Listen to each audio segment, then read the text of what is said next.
how do you distinguish between someone talking about ajata in a proper manner versus someone who's just saying you don't have free will, so there's nothing to do? Like there is a way of expressing that from an ajata level, which is not a teaching, but how do you distinguish that between like a lower level and between the proper highest level?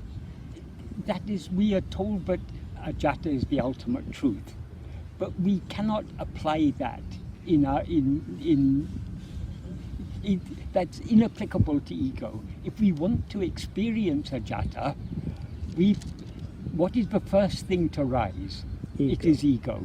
So long as we rise as ego, that seems to contradict the truth of ajata. So if we want to restore ourselves to our true state, which is ajata, we have to stop the rising of ego. So for all practical purposes, by rising as ego, ajata is untrue. I mean, it is the ultimate truth, but you can't apply that truth to ego. Because ego is when ego rises, everything rises. So it's the ajata is the state of, well, it's not even to say it's the state of no arising.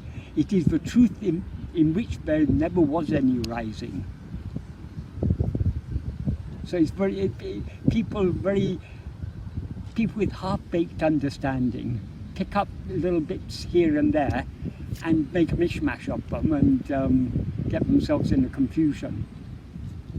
That's why Sandra often used to say, if you bring me a slate, which is a well-scribbled slate, and ask me to write Bhagavan's beautiful name on it, first thing I have to do is to wipe the slate clean. Because if I write Bhagavan's name over the pre-existing scribbling, it just becomes another scribbling. Wow. The beauty of his name cannot be seen. So first we have to wipe the slate of our mind clean, give up all our preconceived ideas, then only Bhagavan's teachings will make a real impression upon us. Most of the confusion arises when people